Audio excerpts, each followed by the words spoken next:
سمك قرش في البركان.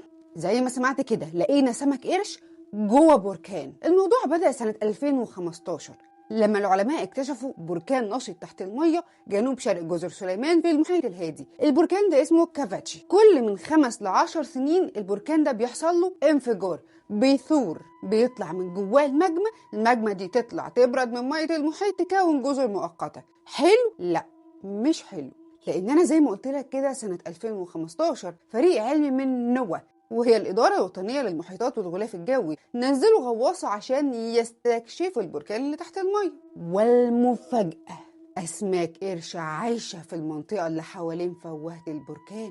ولما أقولك أسماك قرش عايشة في فوهة البركان أنت لازم تتخض، لأن المكان ده أصلا غير مؤهل إن يكون فيه حياة نوعا ما. ليه؟ لأن درجة الحرارة حوالين فوهة البركان بتوصل ل 40 درجة سليزيوس، ولما بيحصل له انفجار وبيثور بتوصل درجة الحرارة ل 100 درجة سليزيوس. تاني حاجة لما البركان بينفجر بيطلع كمية غازات سامة من جواه مش طبيعية، فالمية حوالين البركان مليانة كبريت. ده غير كمان ان الحامضية عالية جدا، يعني بالبلدي كده كأن السمك ده عايش في خل. انا بفهمك بالبلدي، طبعا مش بقوة الخل، بس وكأن السمك في حوالين البركان ده عايش في خل. من كتر حمضية المية ما ينفعش ان كورال ريف او شعاب مرجانية تتواجد في المكان لانها بتدوب من الحمضية دي. كمان لا في نباتات ولا في اسماك عادية، مفيش بس غير شوية اناديل بحر وكائنات دقيقة بتقدر ان هي تتحمل الظروف القاسية. ومع ذلك يظهر في الفيديو اللي صورته الغواصة القرش الحريري وقرش المطرقة. الاتنين دول عايشين عادي جدا حوالين فوهة البركان. نسأل السؤال المهم، ازاي؟ هل مثلا جلدهم بقى تخين وقدر ان هو يتأقلم مع الحمضية العالية؟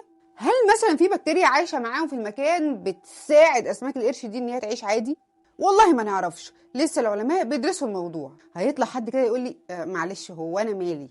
وانا مالي سمك القرش ده عايش في فوهة بركان ولا على كوكب زحل؟ انا هيفرق معايا ايه؟ اللي يخلي قروش تتأقلم ان هي تعيش في بيئة شبه بجهنم تحت المية ده يخليك تسأل نفسك سؤال، هل في كائنات منقرضة زي حبيبنا ميج ممكن يكون تأقلم للعيشة في مكان تاني ولسه منقرضش؟ زي ما سمعت كده يعني ممكن تكون كائنات المنقرضة اللي احنا عمالين نحكي عليها دي كلها تأقلمت في مكان تاني وعايشة، على الرغم ان مفيش اي دليل على كده. بس نرجع نقول جملتنا الشهيرة اللي بقالنا كتير ما قلناهاش، الانسان اللي مكتشف الا 5% بس من مساحة البحار والمحيطات، فممكن تكون الكائنات دي مستخبية هنا ولا هنا.